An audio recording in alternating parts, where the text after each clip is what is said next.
Hello friends, welcome to Pebbles. நான் இன்னைக்கு செய்ய போறது பாதாம் கீர். அதாவது இது என்னன்னா கொஞ்சம் திக்கா இருக்கும், க்ரீமியாவும் இருக்கும். இது வந்து ரொம்ப ஈஸியா பண்ணலாம். தேவையான ingredients என்னங்கறத பாத்துறலாம்.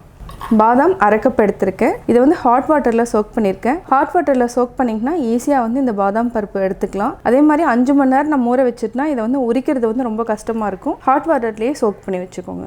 சர்க்கரை வந்து 150 grams எடுத்துர்க்கேன். பால் பவுடர் 100 grams. பால் வந்து 500 ml எடுத்துக்கலாம். குங்குமப்பூ வந்து வார்ம் மில்க்ல வந்து நான் ஊற வச்சிருக்கேன். 10 முந்திரி, திராட்சை, 3 ஏலக்காய், 2 டேபிள்ஸ்பூன் நெய். இப்போ எப்படி செய்யறதுன்னு பார்க்கலாம். ஃபர்ஸ்ட் வந்து இத உரிச்சிட்டு நீங்க வந்து பேஸ்ட் பண்ணிக்கோங்க. அப்பதான் ஈஸியா இருக்கும். ஒரு panல நம்ம முந்திரியும் திராட்சையும் தாளிச்சிட்டு தனியா எடுத்து வச்சிட்டு அதுக்கு அப்புறம் கொஞ்சமா நம்ம பால் விட்டுக்கலாம். அதாவது 3 டேபிள்ஸ்பூன் அளவுக்கு இருந்தா போதும். இது கூட நம்ம வந்து பால் பவுடரை நல்லா mix பண்ணிட்டு அத வந்து மாவா ரெடி பண்ணி வச்சிரலாம். மாவாங்கிறது வேற எதுவும் இல்ல, பால்கோவா.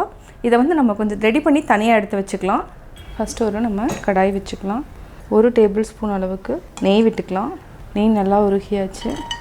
முந்திரி நல்லா பொன்னிறமா வறுத்தெடுத்துக்கலாம். திராட்சையும் நான் ஆட் பண்ணிட்டேன். நம்ம திராட்சையும் நம்ம எடுத்து வச்சுக்கலாம். முந்திரியும் எடுத்து வச்சுக்கலாம். அடுத்து நம்ம கொஞ்சமா பால் விட்டுக்கலாம். பால் பவுடர் நம்ம ஆட் பண்ணிட்டு இத வந்து நம்ம மாவா மாதிரி பண்ணிக்கலாம்.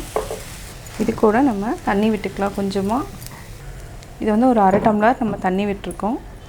நெய் இல்லனா நம்ம பட்டர் கூட ஆட் பண்ணிக்கலாம். இத நல்லா கலக்கி விடுங்க. அதாவது கட்டி இல்லாம நல்லா கலக்கணும்.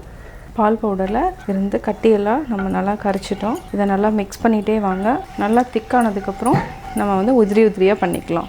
சுகர் ஆட் பண்ண வேண்டாம். இது வந்து நம்ம லாஸ்ட்ல கீர் பண்ணதுக்கு அப்புறம் மாவாவை நம்ம ஆட் பண்ணிக்கலாம். இப்போ நம்ம ஹை ஃப்ளேம்ல வச்சுக்கலாம். இத வந்து ஒரு 5 நிமிஷம் வரைக்கும் நீங்க நல்லா காய்ச்சிட்டு மாவா நம்ம ரெடி பண்ணிக்கலாம். இது நல்லா கைவிடாம mix பண்ணிட்டே இருங்க. அதுக்கு அப்புறம் நல்லா அதாவது dry ஆனதுக்கு அப்புறம் மாவா ரெடி ஆயிரும். நல்லா சுண்டிட்டே இருக்கு. இப்போ நம்ம மாவா ரெடி பண்ணிட்டோம். இத தனியா ஒரு பாத்திரத்துல நம்ம எடுத்து வச்சுக்கலாம். அதே கடாயில பால் ஆட் பண்ணிக்கலாம். பால் நல்லா கொதிச்சதுக்கு அப்புறம் அரைச்சு வச்சிருக்கிற பாதாம் ஆட் பண்ணிட்டு அது கூடவே ஏலக்காய், குங்குமப்பூ இது எல்லாத்தையுமே நல்லா mix பண்ணிக்கலாம். அதுக்கு கூடவே வந்து நம்ம சர்க்கரையும் ஆட் பண்ணிக்கலாம். இதே கடாயில நம்ம பால் ஊத்திக்கலாம். இது வந்து 1/2 லிட்டர் பால். இத நல்லா mix பண்ணுங்க. ஒரு 5 நிமிஷம் நல்லா காய்ச்சிட்டு பால் நல்லா திக் ஆகும். திக் ஆனதுக்கு அப்புறம் பாதாம் வந்து நம்ம அரைச்சு வச்சிருக்கோம். அதையும் நம்ம ஆட் பண்ணிக்கலாம். இப்போ நம்ம ஹை ஃப்ளேம்ல வச்சுக்கலாம். நல்லா பால் கொதிக்கட்டும். இப்போ பால் 5 நிமிஷம் நல்லா கொதிச்சிருச்சு. ஆல்ரெடி குங்குமப்பூவை கலக்கி வச்சிருக்கோம். இதையும் நம்ம ஆட் பண்ணிக்கலாம். ஏலக்காய் இதையும் நம்ம ஆட் பண்ணிக்கலாம். ஏலக்காய் போட்டோம்னா நல்லா ஃப்ளேவர் வந்து நல்லா இருக்கும். ஆல்ரெடி பாதாம் வந்து பேஸ்ட் பண்ணி வச்சிருக்கோம். இதையும் நம்ம ஆட் பண்ணிக்கலாம். இத நல்லா mix பண்ணி விடுங்க. இது நல்லா திக் ஆகும். இப்போ நம்ம சுகர் ஆட் பண்ணிக்கலாம். 100 grams நான் சுகர் ஆட் பண்ணியிருக்கேன். நல்லா கலக்கி விடுங்க. இது ஒரு 3 ல இருந்து 5 நிமிஷம் வரைக்கும் சிம்ல வச்சுட்டு நல்லா கொதிக்க விடலாம். நல்லா கொதிக்கட்டும். பாதாம் வந்து நல்லா வெந்துடும். அதுக்கு அப்புறம் நம்ம மாவை ஆட் பண்ணிக்கலாம். நல்லா கொதிக்க ஆரம்பிச்சிருச்சு. ஒரு 5 நிமிஷம் நல்லா கொதிக்கணும். கூடவே நம்ம மில்க் பவுடர்ல மாவா ரெடி பண்ணிருக்கு. இதையும் நம்ம mix பண்ணி நல்லா கலக்கிக்கலாம்.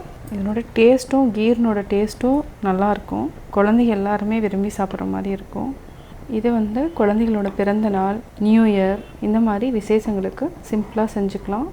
நல்லா mix பண்ணி விடலாம். இது ஒரு 3 நிமிஷம் நல்லா கொதிக்கட்டும். நம்ம ஆஃப் பண்ணிக்கலாம். 3 நிமிஷம் ஆயிடுச்சு. நல்லா திக் ஆயிடுச்சு பாதாம் கீர். இப்போ நம்ம ஆஃப் பண்ணிக்கலாம். ஆஃப் பண்ணிட்டு வேற பாத்திரத்துல மாத்திக்கலாம். இப்போ நம்ம முந்திரியும் திராட்சையும் தூவிக்கலாம். சுவையான பாதாம் கீர் ரெடி. பாதாம் கீர் ரெடி ஆயிடுச்சு. இந்த வீடியோ கட்டாயம் உங்களுக்கு பிடிச்சிருக்கும். இந்த வீடியோ பிடிச்சிருந்ததுன்னா லைக் பண்ணுங்க, ஷேர் பண்ணுங்க. மறக்காம எங்க சேனலை சப்ஸ்கிரைப் பண்ணுங்க.